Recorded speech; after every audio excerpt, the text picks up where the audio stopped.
Pessoal, eu vou falar um pouquinho agora sobre o meu trabalho desenvolvido sob orientação do professor Rafael, que se intitula Análise Comparativa das Solicitações de Cálculo de Ações Horizontais entre os processos da NBR 16868 de 2020 e com o uso de programas computacionais em elementos finitos.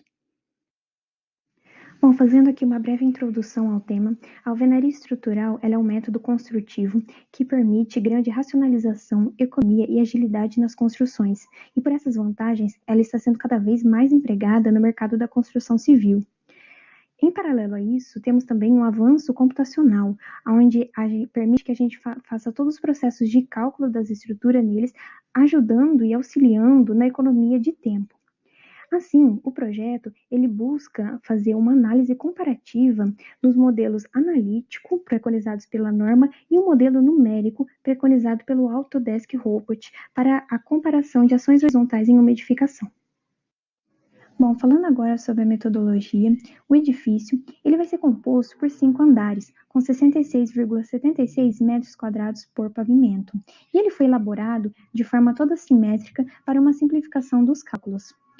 Em seguida, foi feito o levantamento das características geométricas de todas as paredes de contraventamento do edifício. Para os esforços horizontais, foi considerado o esforço de ação, foi considerado as ações do vento e do ângulo de desaprumo. O ângulo de desaprumo, a norma preconiza que deve ser considerado quando há edifícios de pavimentos múltiplos.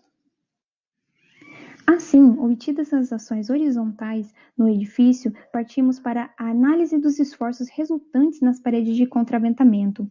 E essa análise vai ser feita através de 2 modelos, o modelo analítico e o modelo numérico. O modelo analítico ele vai contar com o método das paredes articuladas, e esse vai ser dividido em 2 modelos de cálculo. Esses modelos de cálculo, eles vão preconizar diferentes distribuições de carga para as paredes, e eles vão ser o método de paredes em balanço e o método simplificado pela inércia.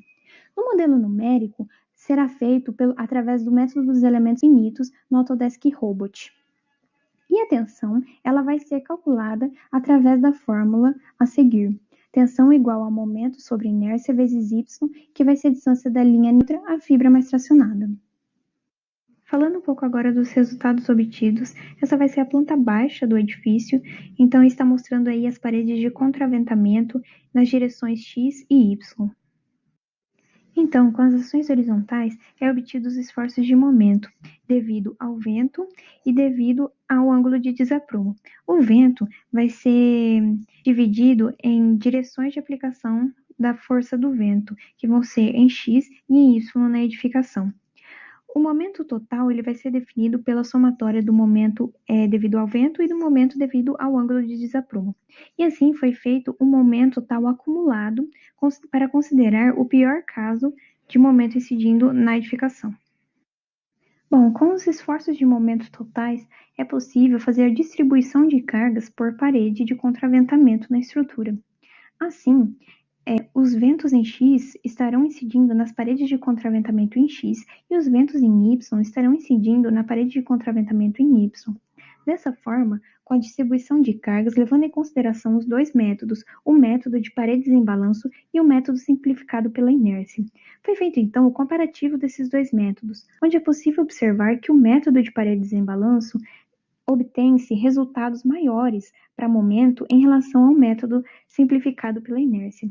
Porém, quando é necessária uma avaliação das tensões referente aos 2 métodos de distribuição de cargas, é possível perceber que a parede de contraventamento PY2 é a mais solicitada em ambos os casos, levando assim a uma coerência nos resultados em relação aos 2 métodos. Bom, agora falando um pouco sobre as considerações finais. Nas distribuições de cargas, com os 2 métodos apresentados para o modelo analítico, foi possível perceber que o método de paredes em balanço apresenta resultados maiores quando comparado ao método simplificado pela inércia. Porém, quando avaliada as tensões, é possível perceber que ambos os métodos apresentam a mesma parede como a mais solicitada, evidenciando assim uma coerência nos resultados obtidos. Além disso, com o emprego de um modelo computacional futuramente, vai ser possível a comparação entre os 2 métodos de distribuição de cargas, fazendo assim uma análise mais geral da abordagem da ação horizontal incidindo na edificação. Bom, essas foram as referências utilizadas.